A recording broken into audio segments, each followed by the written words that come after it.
Hello दोस्तों, आपका फिर से स्वागत है एक नई कहानी के साथ। तो दोस्तों, आज की कहानी का नाम है काली रात और एक अनजान कॉल। तो चलिए शुरू करते हैं।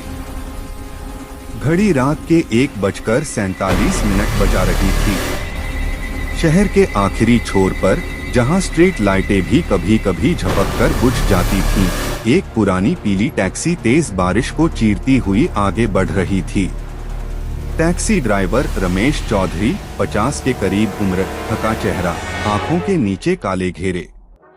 आज की शिफ्ट खत्म हो जानी चाहिए थी, लेकिन किस्मत मानो उसके साथ कोई अजीब खेल खेल रही थी, क्योंकि ठीक रात के 1:32 पर उसे एक ऐसा फोन आया था जिसने उसके रोंगटे खड़े कर दिए। फोन में एक औरत की कांपती हुई आवाज थी। रमेश, मेरी बेटी को बचा लो। वो जंगल के पास पुराने स्टील टावर में फंसी है, प्लीज। और फिर अचानक कॉल कट हो गया। लेकिन सबसे डरावनी बात यह थी कि वह औरत रमेश को उसके पूरा नाम लेकर बुला रही थी, जबकि वह उसे जानता तक नहीं था। और जब उसने कहा, तुम्हारे बेटे राजू की कसम, उसे बचा लो, तब रमेश का दिल जैसे सीने में जम गया। उस आदमी ने कभी किसी को अपने बेटे का नाम नहीं बताया था। यह फोन कॉल साधारण नहीं थी। इसी डर और मजबूरी ने उसे उस रात शहर की सीमा पार कर जंगल की तरफ जाने पर मजबूर कर दिया। बारिश की बूंदें विंडशील्ड पर तेजी से थपथपा रही थीं। टैक्सी की हेडलाइट्स के आगे सिर्फ धुंध और काला अंधेरा। रमेश मन ही मन बुदबुदाया, आधी रात को कौन भेजता है किसी को जंगल में? ये लोग मजाक समझते हैं क्या? पर वह जानता था यह मजाक नहीं था। किसी को उसकी जरूरत थी, या शायद उसे किसी ने फंसाने की तैयारी थी। हाईवे पर अचानक से एक सड़क किनारे खड़ा कुत्ता नजर आया। उसकी आंखें टैक्सी की रोशनी में लाल चमक रही थीं। रमेश ने गाड़ी थोड़ी स्लो की। कुत्ता धीरे धीरे गाड़ी के साथ चलने लगा। एक पल के लिए ऐसा लगा जैसे वो उसे कहीं जाने से रोक रहा है। भाग यहाँ से, रमेश चिल्लाया और तेजी से एक्सेलरेटर दबा दिया। कुत्ता चीखता हुआ पीछे छूट गया, लेकिन उस पल आरपीएम मीटर कांपने लगा और हवा में फिर वही अजीब सा ठंडापन उतर आया जो डरने वाले आदमी को हमेशा महसूस होता है। करीब 1.5 घंटे चलने के बाद दूर से सबसे पहले जो चीज दिखी वह थी एक पुराना जंग लगा स्टील टावर, जो रात के अंधेरे में भूत जैसी आकृति बनाकर खड़ा था। टावर की तीसरी मंजिल पर एक लाल चेतावनी लाइट जल बुझ रही थी, जैसे कोई संकेत दे रहा हो, यहीं आओ। रमेश ने गाड़ी किनारे लगाई, लेकिन जैसे ही उसने कार का दरवाजा खोला, एक अजीब सी आवाज सुनाई दी, टक टक टक, जैसे धातु पर कोई धीरे धीरे उंगलियां चला रहा हो।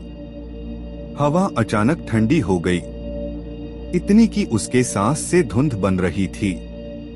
उसने पीछे मुड़कर देखा, कोई नहीं था, पर उसका दिल जोर जोर से धड़कने लगा। वह सावधानी से टॉर्च लेकर टावर की तरफ बढ़ा। टावर के चारों तरफ टूटी हुई बाड़ लगी थी। जमीन पर खून जैसे गहरे धब्बे फैले हुए थे, शायद किसी जानवर का, शायद नहीं।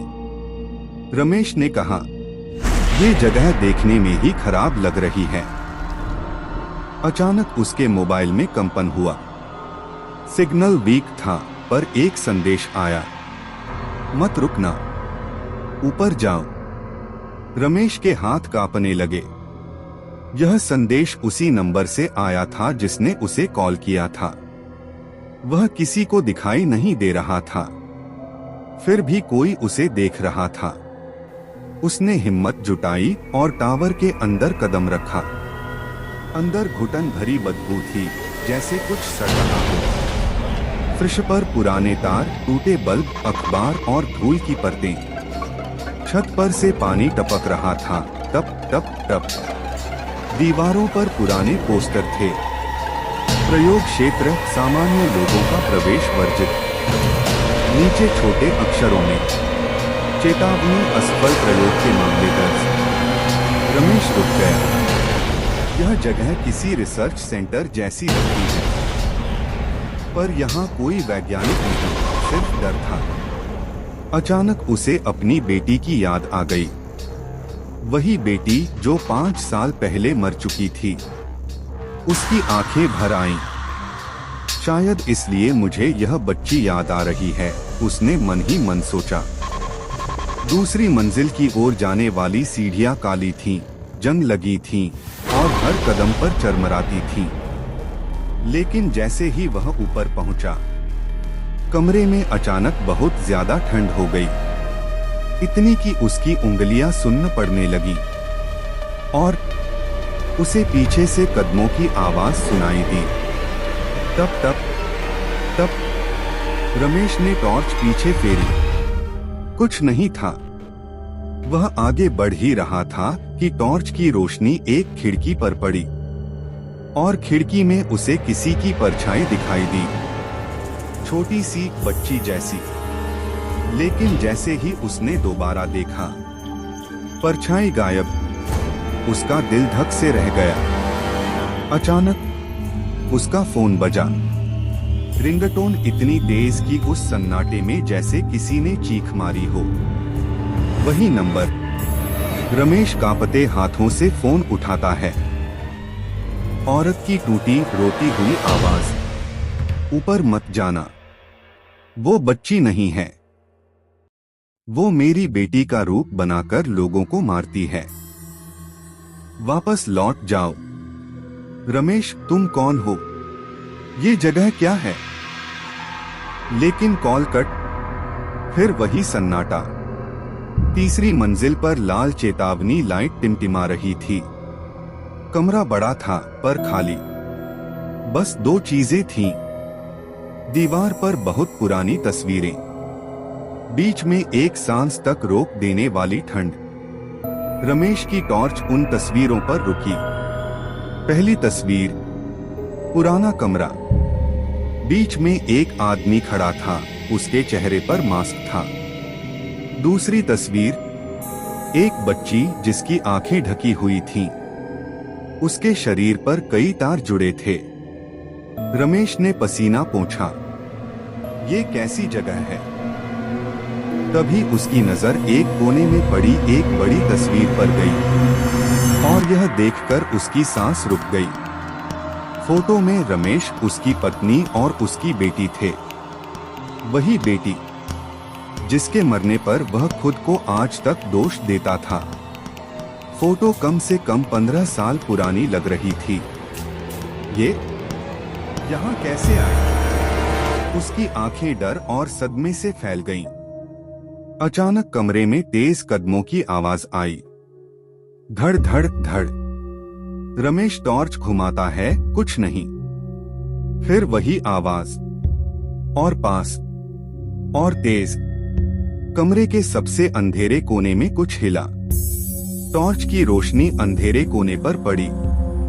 वहां एक 8-9 साल की बच्ची खड़ी थी।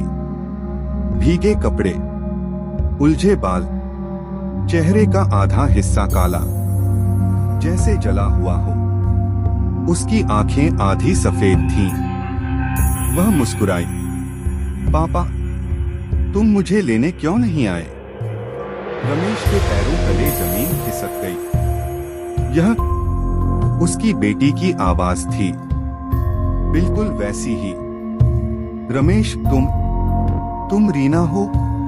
नहीं, ये सच नहीं। तुम तो। बच्ची धीरे धीरे उसकी ओर बढ़ने लगी। कमरा अचानक कपकपा उठा। बच्ची और जोर से बोली, तुमने मुझे मरने दिया था, अब तुम्हारी बारी है। और उसकी आंखें एकदम सफेद हो गईं। चेहरा भयानक रूप से विकृत हो गया। कमरे की सारी लाइटें बुझ गईं। रमेश की चीख गूंज उठी। नहीं, कमरा पूरी तरह काला था। दूर कहीं से धातु पर नाखून घिसने की आवाज, फिर एक घुटी हुई हंसी जो इंसानी नहीं थी। रमेश ने टॉर्च जलाने की कोशिश की, पर टॉर्च काम नहीं कर रही थी। उसके जिस्म में सिर्फ डर और पश्चाताप दौड़ रहा था। अचानक किसी ने उसकी गर्दन पकड़ ली, बर्फ जैसे ठंडे हाथ। रमेश तड़पने लगा। बच्ची ने उसके कान में फुसफुसाया, तुम देर से आए पापा। और फिर कमरे में एक चीख गूंजी, इतनी जोरदार कि टावर की दीवारें हिल गईं। और फिर सब कुछ शांत हो गया। तो इसी के साथ कहानी खत्म होती है। मिलते हैं इसी और दिन एक नई कहानी के साथ।